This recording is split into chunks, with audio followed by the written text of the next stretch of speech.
महारानी ने उससे क्रोध का कारण पूछा तो जयचंद और भी क्रोधित हुआ।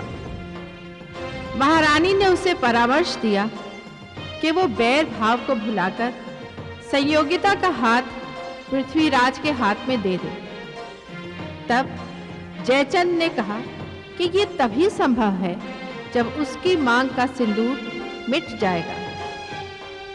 उदास और निराश महारानी संयोगिता के पास गई, उससे ये कहने कि वो पृथ्वीराज को भूल जाए, क्योंकि बेटी की मांग भरने के लिए उसे अपनी मांग उजाड़नी होगी। तब संयोगिता ने पलाश क्षेत्र के शिव पार्वती मंदिर जाने की बात की।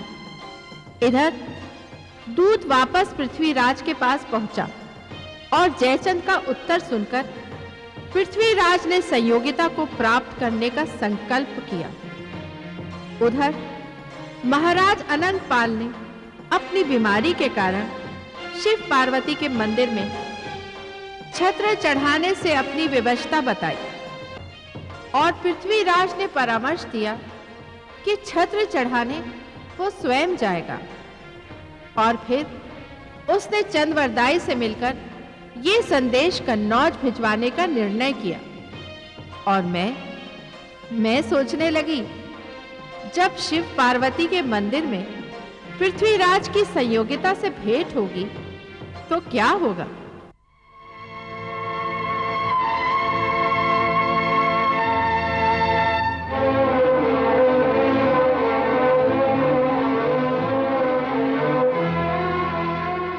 मासा, आप हर पल हर घड़ी चिंता में डूबी रहती हैं। पुत्री, मेरी समझ में ये नहीं आता कि इस समस्या का समाधान क्या होगा। महाराज अपने निर्णय पर अड़े हुए हैं, तू अपनी बात पर, और तुम दोनों के बीच मैं हूं। दोनों तरफ एक धुंध सी छाई हुई है, कुछ भी तो स्पष्ट नजर नहीं आता पुत्री। मासा, तभी तो हमने आपसे कहा था कि जो समस्या व्यक्ति के वश में नहीं होती उसका निर्णय भगवान पर छोड़ देना चाहिए। और इसलिए हमने श्रावण एकादशी को पलाश क्षेत्र में शिव और पार्वती के मंदिर में छत्र चढ़ाने का निर्णय कर लिया है।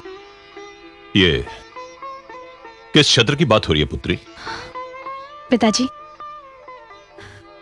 हमने श्रावण एकादशी को पलाश क्षेत्र में शिव और पार्वती के मंदिर में छत्र चढ़ाने की मन्नत मांगी थी और इसलिए हमने राजपुरोहित जी को वहां भेजा है।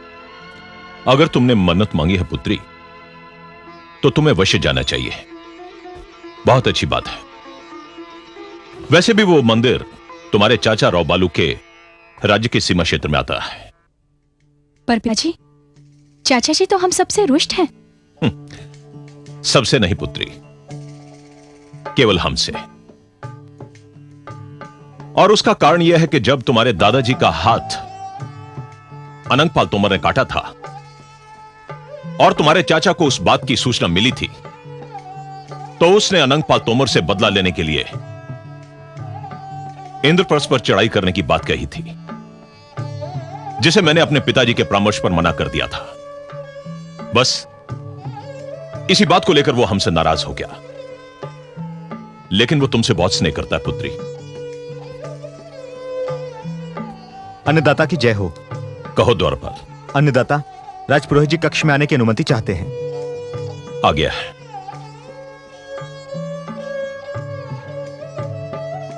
लो पुत्री, तुम्हारे राजपुरोहित जी आ गए। अन्नदाता की जय हो। कहिए राजपुरोहित जी। महाराज, मैं पलाश क्षेत्र के शिव पार्वती मंदिर से आ रहा हूं। राजकुमारी श्रावण एकादशी को वहां छत्र चढ़ाना चाहती है महाराज, किंतु क्या राजपुरोहित जी? महाराज, जब मैं मंदिर के प्रधान पुरोहित से मिला तो उन्होंने कहा कि मंदिर के नियमानुसार श्रावण एकादशी को उस मंदिर में केवल एक ही छत्र चढ़ाया जाता है। हां राजपुरोहित जी, और वो छत्र केवल हमारी पुत्री राजकुमारी संयोगिता का होगा। किंतु पुरोहित जी उस दिन छत्र चढ़ाने की स्वीकृति किसी और को दे चुके हैं। इसलिए राजकुमारी का छत्र तो 2 दिन के बाद ही चढ़ाया जा सकेगा महाराज। राजपुरोहित जी, क्या आप नहीं जानते कि वो मंदिर हमारे अनुज राव बालू के राज्य की सीमा क्षेत्र में पड़ता है? उस मंदिर पर केवल एक ही छत्र चढ़ेगा और वो छत्र केवल हमारी पुत्री का होगा, किसी और का नहीं। यह सत्य है महाराज कि वो मंदिर आपके अनुज की सीमा क्षेत्र में पड़ता है, परंतु ये आप क्यों भूल रहे हैं कि उस मंदिर का छत्र हमेशा स्वतंत्र छत्र माना जाता है। वहां पर राजा रंग ऊंच नीच में कोई भेदभाव नहीं, और वहां के प्रधान पुरोहित ये भली भांति जानते हैं कि उस मंदिर में एक दिन में केवल एक ही छत्र चढ़ाया जाता है। इसलिए उन्होंने राजकुमारी संयोक्ता को भी छत्र चढ़ाने की स्वीकृति नहीं दी महाराज। नहीं राजपुरोहित जी, उस मंदिर के राजपुरोहित को अपना यह निर्णय बदलना ही पड़ेगा। पिताजी, हमने तो केवल छत्र चढ़ाने की मन्नत मांगी है, किसी विशेष दिन की नहीं। हम 2 दिन बाद छत्र चढ़ा देंगे। नहीं पुत्री, इस तरह हमारा बहुत बड़ा अपमान होगा। किसी ऐसे वैसे व्यक्ति के सामने हमारी पुत्री के छत्र का चढ़ाना स्वीकार करके वहां के प्रधान पुरोहित ने हमारा बहुत बड़ा अपमान किया है। क्षमा कीजिए महाराज, श्रावण एकादशी को जिनका छत्र चढ़ाया जा रहा है वो कोई ऐसा वैसा व्यक्ति नहीं महाराज, बल्कि इंद्रप्रस्थ के महाराज अनंगपाल तोमर हैं।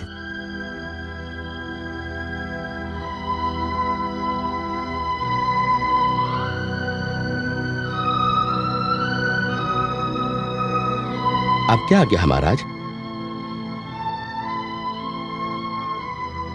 राजपुरोहित जी, श्रावणी एकादशी को ही हमारी पुत्री संयोक्ता वहां पहुंचेगी। किंतु महाराज आपने सुना नहीं कि? हमने सुन लिया राजपुरोहित जी। अगर किसी कारणवश इंद्रप्रस्थ के महाराज अनंगपाल तोमर वहां छत्र चढ़ाने नहीं आ सके तो हमारी पुत्री की मनोकामना पूरी होगी ना? किंतु पिताजी। पुत्री, तुम केवल जाने की तैयारी करो। अगर वहां आ भी गए तो तुम 2 दिन के बाद छत्र चढ़ा लेना। हम तो केवल संभावना की बात कर रहे थे। राजपुरोहित जी। जी महाराज। आप जाने की तैयारी कीजिए। जो आज्ञा महाराज। अच्छा पुत्री। जी पिताजी। राजकुमारी जी, अब हमें भी आज्ञा दीजिए। भगवान शिवशंकर और माता पार्वती जो भी करेंगे भला ही करेंगे।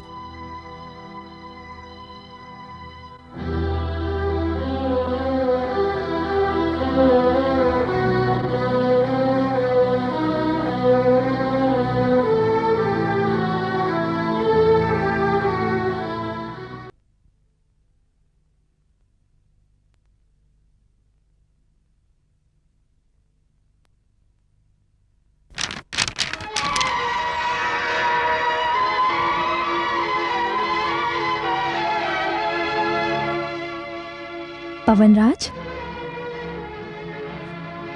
तो पवनराज जी आप आ गए। हम आप ही की प्रतीक्षा कर रहे थे। अच्छा, संदेशा भी ले आए।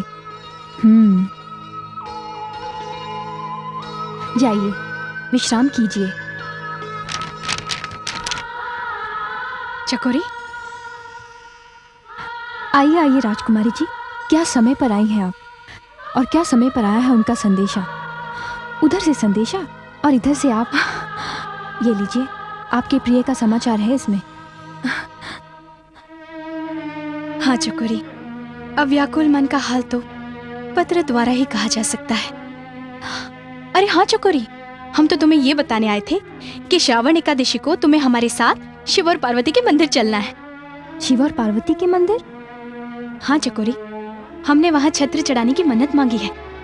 अच्छा, तो ये मन्नत आपने महाराज पृथ्वीराज चौहान को पाने के लिए मांगी होगी। हाँ चकोरी, इसलिए ही मांगी है हमने मन्नत। और अब हम वहाँ जाने की सूचना महाराज पृथ्वीराज चौहान को देना चाहते हैं। राजकुमारी, सूचना तो महाराज को अवश्य मिल जाएगी, उसके लिए तो हमारे पवनराज हैं। मगर इससे पहले आप इस पत्र को पढ़ तो लीजिए। ओ हाँ, हम तो भूल ही गए।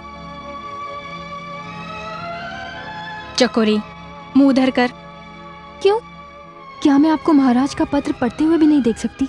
ला जाती है हमें। सोच लीजिए राजकुमारी, आपने सखी कहा है मुझे, और सखी से अपने जिया का भेद छुपा नहीं पाओगी। ठीक है बाबा, तुम्हारे सामने ही पढ़ लेते हैं।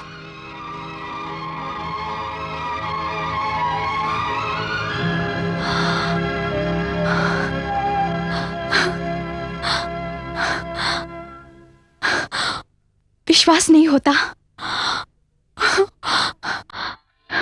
चकोरी, विश्वास नहीं होता। क्या बात है राजकुमारी? चकोरी, चमत्कार हो गया चकोरी। माता ने हमारे हृदय की पुकार सुन ली है। कहा तो हम अपने मंदिर जाने की सूचना महाराज पृथ्वीराज चौहान को देना चाहते थे, लेकिन इस पत्र में लिखा है कि महाराज पृथ्वीराज चौहान उसी दिन उसी मंदिर में छत्र चढ़ाने आ रहे हैं। राजकुमारी, ये तो सचमुच चमत्कार है। हाँ, बस अब सोचना क्या, जितनी जल्दी हो सके अपने मंदिर जाने की सूचना दे दीजिए महाराज को। नहीं चकोरी, हम ऐसा नहीं करेंगे। तो फिर क्या करेंगी आप? चकोरी, अगर हम मंदिर में महाराज के सामने अचानक आ गए तो क्या होगा? होना क्या है राजकुमारी? आपको अचानक सामने पाकर तो महाराज के होश ही उड़ जाएंगे। सचमुच बड़ा अद्भुत दृश्य होगा। हाँ, लेकिन राजकुमारी, अगर महाराज जयचंद को महाराज पृथ्वीराज चौहान के वहां आने की सूचना मिल गई तब? नहीं चकोरी, पिताजी को महाराज अनंगपाल तोमर के आने की सूचना मिली है, पृथ्वीराज चौहान की नहीं।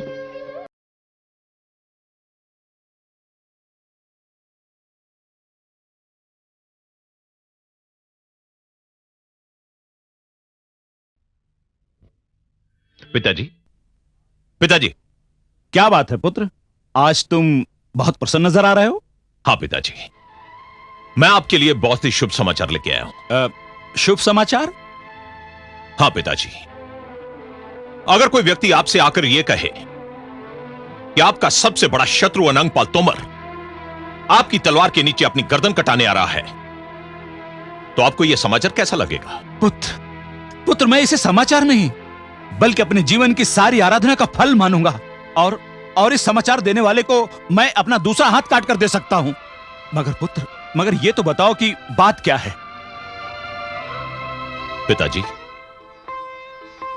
श्रावणी एकादशी के दिन प्लास क्षेत्र के शिव पार्वती मंदिर में हमारा सबसे बड़ा शत्रु अनंगपाल तोमर छत्र चढ़ाने आ रहा है, और यह मंदिर आपके पुत्र और मेरे अनुज बालूका राय के राज्य के सीमा क्षेत्र में पड़ता है ना पिताजी? पुत्र, तुम्हें याद है ना, जब वो दुष्ट अनंगपाल तोमर हमारे ही क्षेत्र में आकर हमारा हाथ काटकर चला गया था, तब पुत्र बालूका राय ने इस समाचार के मिलते ही बदला लेने के लिए अनंगपाल तोमर के राज्य पर चढ़ाई करके उसे समाप्त करने का प्रण किया था।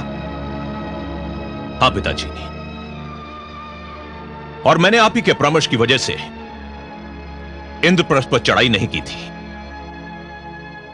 और इसी बात को लेकर हमारा अनुज हमसे नाराज हो गया था। लेकिन अब समय आ गया है अपने रूठे हुए अनुज को मनाने का। हां पिताजी,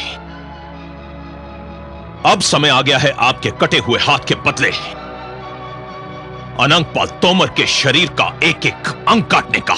किंतु पुत्र, मंदिर के क्षेत्र में रक्तपात। पिताजी, क्या आप यह बात भूल गए हैं कि अनंगपाल तोमर ने आपका हाथ भवानी मां के सामने काटा था? हमें तो बस उसी इतिहास को दोहराना है पिताजी। नहीं पुत्र, मैं जानता हूं बालूका राय तुम्हें इसकी अनुमति नहीं देगा। पिताजी, यह किसने कहा है कि हम मंदिर में रक्त बहाएंगे? यह रक्तपात तो उसके मंदिर पहुंचने से पहले ही होगा। वो श्रावणी एकादशी के दिन मंदिर में छत्र चढ़ाने आ रहा है। हम मंदिर पहुंचने से पहले ही उसे समाप्त कर देंगे और उसका सर चढ़ा देंगे मंदिर में। हां पुत्र, यही ठीक होगा, यही ठीक होगा पुत्र। पिताजी, बाप का बदला तो पूरा हो जाएगा, लेकिन बेटे का बदला बाकी रहेगा। अनंगपाल तोमर के बाद बारी है पृथ्वीराज चौहान की। पिताजी, मैं अपने अनुज बालूका राय से मिलने जा रहा हूं। ठीक है पुत्र, किंतु जो कुछ भी करना सावधानी से करना। इस रहस्य का पता किसी को भी नहीं चलना चाहिए। आप चिंता न करें पिताजी, इस बात का पता केवल आपको, मुझे और बालुका राय के अतिरिक्त किसी को होगा तो वो है भगवान शिव और पार्वती। शायद ये उन्हीं की कृपा से संभव होने जा रहा है। मुझे आज्ञा दीजिए पिताजी। आज्ञा है पुत्र।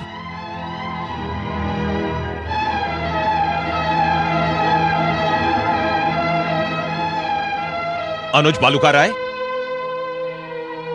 अनुज बालुका राय, अनुज,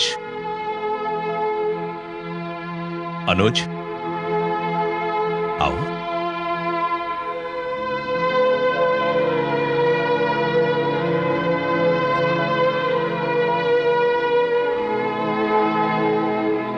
प्रणाम भाईजी महाराज, प्रणाम। उठो अनुज। अनुज, तू अभी तक अपने भाईजी से रूठा हुआ है। मेरी नाराजगी यूं ही तो नहीं है भाईजी महाराज। एक दुश्मन आपके क्षेत्र में आपके और आपकी सेना के सामने हमारे पिता का हाथ काट कर चला जाता है। मैं उस क्षेत्र पर आक्रमण करके उसे समाप्त कर देना चाहता हूं,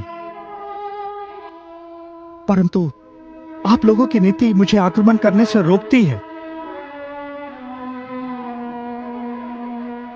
ये बात मैं जीवन भर नहीं भूल सकता भाईजी महाराज, मैं जीवन भर नहीं भूल सकता। अनुज, तुम सत्य कह रहे हो। यह बात तो भूलने की योग्य है भी नहीं। जिस पिता के दो पुत्र हों और पुत्र भी कोई साधारण पुत्र नहीं बल्कि दो महान राज्यों के स्वामी हों और उनका एक साधारण सा शत्रु उनके पिता का अंग भंग करके चला जाता है और वो कायरों की तरह खड़े देखते रह जाते हैं। तू क्या सोचता है अनुज कि यह बात मेरे हृदय को नहीं लगी थी? अरे इस घाव ने मेरे हृदय को ही नहीं, मेरी आत्मा को भी घायल करके रख दिया है।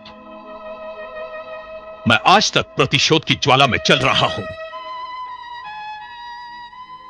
लेकिन मेरे अनुज, जो समाचार आज मैं तुम्हारे लिए लेकर आया हूं उसे सुनकर तुम्हारी आत्मा प्रसन्न हो जाएगी। तुम्हारे दिल में तुम्हारे भाई जी के लिए जितनी भी शिकायतें हैं सब दूर हो जाएंगी। लेकिन यह समाचार सुनने से पहले तू मेरे हृदय से लग जा।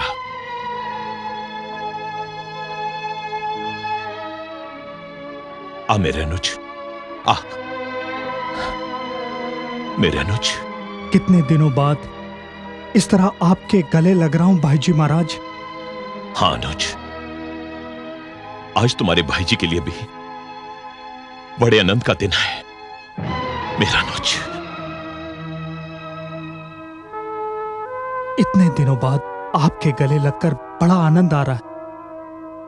भाईजी महाराज, पिताजी कैसे हैं? वैसे ही अनुज,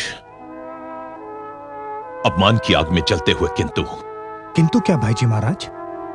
किंतु आज उस अपमान की आग को अनंगपाल तोमर के लहू से शांत करने का वक्त आ गया अनुज। वो कैसे भाईजी महाराज? अनुज, श्रावणी एकादशी के दिन अनंगपाल तोमर प्रसिद्ध शिव पार्वती मंदिर में छत्र चढ़ाने आ रहा है। किंतु भाईजी महाराज, यह बात सुनकर मुझे कोई प्रसन्नता नहीं हुई, क्योंकि इस देश के हर राजा ने अपने अपने क्षेत्रों के मंदिरों को स्वतंत्र क्षेत्र घोषित कर दिया है और मैं पवित्र शिव पार्वती के मंदिर में रक्तपात नहीं चाहता। अनुज, तुमने तो नीति वाली बात की है। मैंने कब कहा है कि अनंगपाल तोमर का वध मंदिर में होगा? सुनो अनुज, उसकी आधी से ज्यादा यात्रा तुम्हारे राज्य की सीमा से लगकर होती है। फिर भी भाईजी महाराज, मैं मंदिर में आने वाले किसी भी यात्री पर शस्त्र नहीं उठा सकता। सत्य कहा है तुमने अनुज, लेकिन मैंने यह तो नहीं कहा है कि अनंगपाल तोमर का वध प्लास क्षेत्र का अधिकारी बालुका राय करेगा। तो आप कहना क्या चाहते हैं? अनुज, वो यात्री है। यात्रा में उसके साथ कोई दुर्घटना भी हो सकती है। हम नहीं, कोई और शत्रु भी उसका वध कर सकता है। शत्रु ना सही, कोई डाकू, कोई लुटेरा भी उसकी हत्या कर सकता है। क्यों अनुज? हाँ, आपकी बात का अर्थ मैं समझ गया, किंतु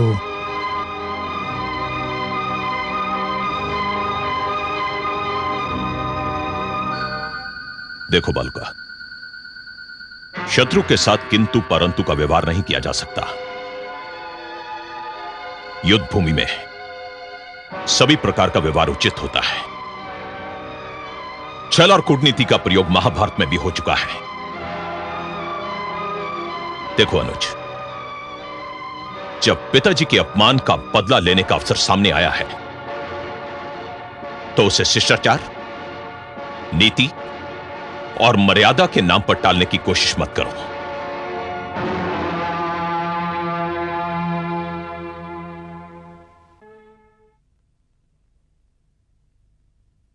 बालुका, मैं तुम्हारा उत्तर सुनना चाहता हूं। भैया, मेरा उत्तर हां है। बालुका, मुझे तुमसे इसी प्रकार के उत्तर की आशा थी, इसलिए मैं तुम्हारे पास स्वयं चलकर आया हूं। बालुका, अब सुन। उसकी हत्या की योजना कुछ इस प्रकार बननी चाहिए कि किसी को भी किसी पर किसी प्रकार का कोई संदेह ना हो। बोल, कर पाएगा तू ये कार्य? ले पाएगा अपने पिता के अपमान का बदला? बोल बालुका। भाई जी महाराज, मैं भी तो उतावला था बदला लेने को, और आज जब अवसर स्वयं चलकर द्वार पर आ रहा है, तो इस अवसर को मैं हाथ से जाने नहीं दूंगा। मैं वध की योजना इस प्रकार बनाऊंगा कि किसी को कानो कान इस रहस्य के बारे में पता नहीं चल पाएगा। अच्छा अनुज, मैं चलता हूं, और पुत्री संयुक्ता समेत श्रावणी एकादशी के दिन तुम्हें शिव पार्वती मंदिर में मिलूंगा। प्रणाम भाई जी महाराज। जीते रहो।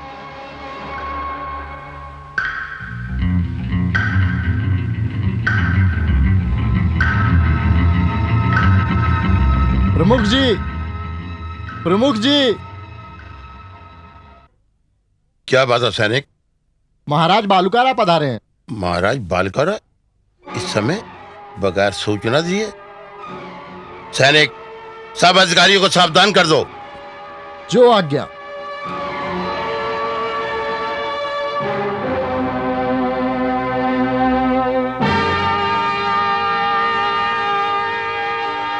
महाराज की जय हो।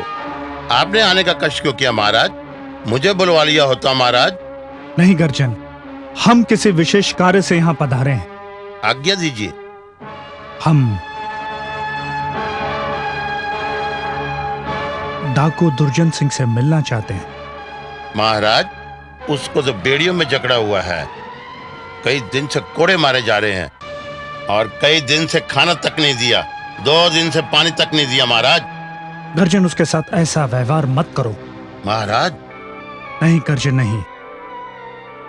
उसे पानी पिलाओ, उसे खाना खिलाओ, उसे इस योग्य बनाओ कि वो हमसे बात कर सके। महाराज, ये आप क्या कह रहे हैं? गर्जन सिंह, तुमने सुना नहीं हमने क्या कहा? जी महाराज। उसे इस योग्य बनाओ कि वो हमसे बात कर सके। जो आज्ञा महाराज।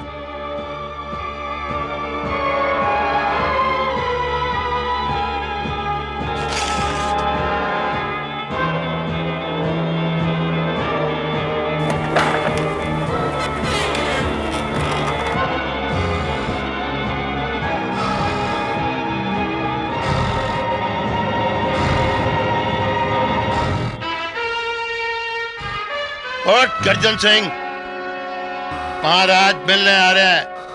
क्यों? मेरे खाल खिंचवाकर भी उनका कलेजा ठंडा नहीं हुआ? अब क्या मेरे घावों पर नमक छिड़कने आ रहे हैं? ज्यादा बात की तो जीप खींच ली जाएगी। गर्जन सिंह, महाराज आप अपने इस व्यवहार के लिए दुर्जन से क्षमा मांगो। मुझसे कोई भूल होगी महाराज? तुम इसे भूल कह रहे हो? ये तो अपराध है। तुमने इस शेर को बेड़ियों में जकड़ रखा है और ऊपर से इसे मार भी रहे हो। वाह रे वाह, ये गंगा की धारा उल्टी कैसे बह रही है? पापी के मुंह से राम राम। दुर्जन, तुम्हें यह सुनकर आश्चर्य तो हो रहा होगा, लेकिन तुमने जो अपराध किया है उसके लिए तुम्हें कारावास का दंड दिया जा चुका है।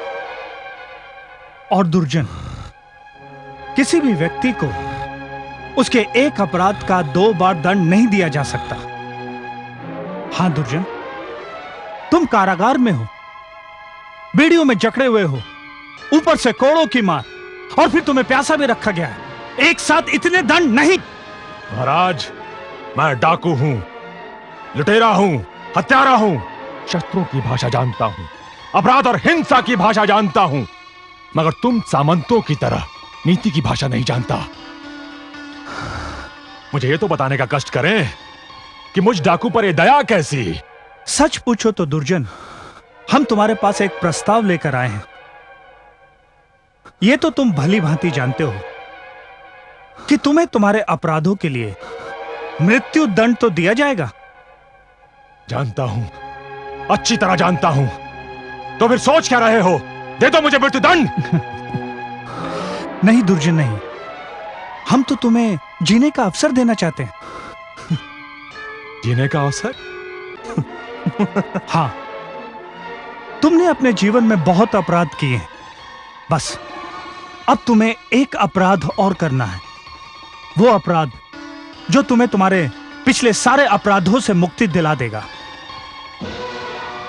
तुम्हें एक व्यक्ति की हत्या करनी है। महाराज, फिर हत्या? मगर वो व्यक्ति कौन है? वो व्यक्ति है इंद्रप्रस्थ के महाराज अनंगपाल तोमर। क्या?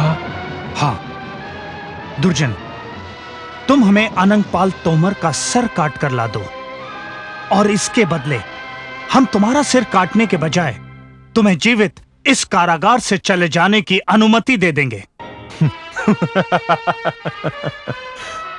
उपहास अच्छा कर लेते हैं आप। ये उपहास नहीं है दुर्जन।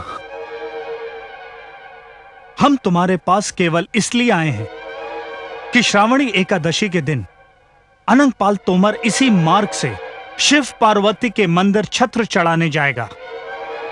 अनंगपाल तोमर ने हाथ काटकर हमारे पिता के साथ अन्याय किया था। हम उस अन्याय का बदला उसका सिर काटकर लेना चाहते हैं। अच्छा, तो महाराज पिता का बदला लेना चाहते हैं मेरे द्वारा, परंतु उन्होंने मेरा क्या बिगाड़ा है? मैं क्यों करूं उनकी हत्या? महाराज, अपने लिए लूट मार करना और हत्या करना मेरा व्यवसाय है, परंतु तुम जैसे राजाओं के लिए हत्या करना मेरा व्यवसाय नहीं है। अगर पिता का बदला ही लेना है तो स्वयं क्यों नहीं कर देते उनकी हत्या? शस्त्र उठाना और शत्रुओं का वध करना तो हम क्षत्रियों का धर्म है, मगर हमारी कोई व्यवस्था है, और उसी व्यवस्था के कारण हम इस हत्या को दुर्घटना का रूप देना चाहते हैं। वरना तुम जैसे डाकू से सहायता लेने की कोई आवश्यकता नहीं है। दुर्जन, तुम इतना जान लो कि इस हत्या से हम तुम्हें जीवन दान दे रहे हैं। इतना बड़ा दान जो कभी किसी राजा ने किसी डाकू को नहीं दिया। हमारे पास समय बहुत कम है। बोलो, तुम इस अवसर का लाभ उठाना चाहोगे या नहीं? हाँ महाराज, मेरा उत्तर हाँ में है। वो भी इसलिए कि आप मुझे इसका पूरा मूल्य दे रहे हैं। प्राण दान, जीवन दान, मैं ये कार्य अवश्य करूंगा, अवश्य। किंतु मुझे इस बात का खेद रहेगा कि कदाचित इतिहास ये बात कभी नहीं जान पाएगा कि इस क्षेत्र में एक डाकू दुर्जन सिंह ही नहीं था, बल्कि बालूका राय के रूप में एक डाकू और भी था। गर्जन सिंह, इसकी बेड़ियां काट दो।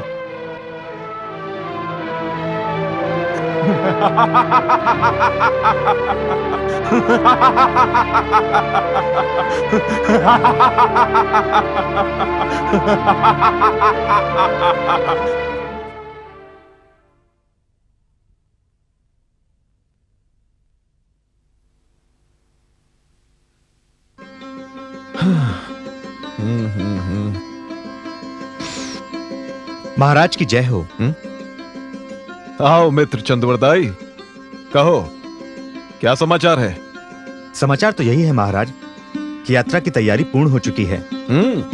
मगर महाराज, आपने ये नहीं बताया कि आपके साथ और कौन कौन लोग जा रहे हैं। कौन कौन लोगों से क्या मतलब है तुम्हारा?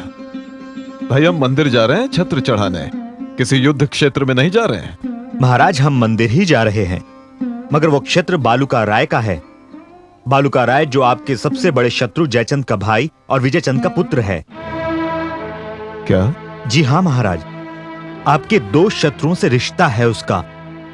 इसलिए नीति यही कहती है कि शत्रु के क्षेत्र में तभी पांव रखा जाए जब अपनी सुरक्षा की तैयारी पूरी हो।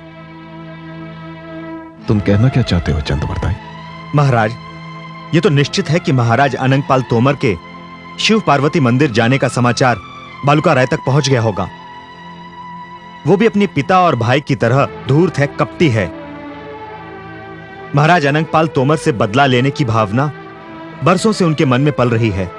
हाँ, ये बात और है कि महाराज अनंगपाल तोमर के स्थान पर आप वहां जा रहे हैं, मगर महाराज फिर भी हाँ, तुम ठीक कह रहे हो चंद्रवरदाई, बिल्कुल ठीक कह रहे हो तुम।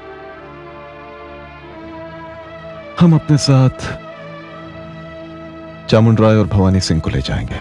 केवल भवानी सिंह और चामुंड राय? और महाराज मैं? मित्र चंद्रवरदाई, यह आपने क्या कह दिया? कभी शरीर से साया भी अलग हो सकता है? नहीं, हम 4 लोग काफी होंगे उनसे निपटने के लिए। क्यों? हाँ महाराज, ये ठीक रहेगा। किंतु मित्र, अभी तक कन्नौज से कोई समाचार नहीं आया।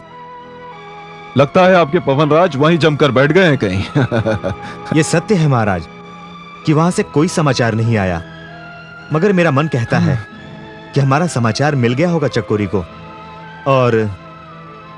और क्या?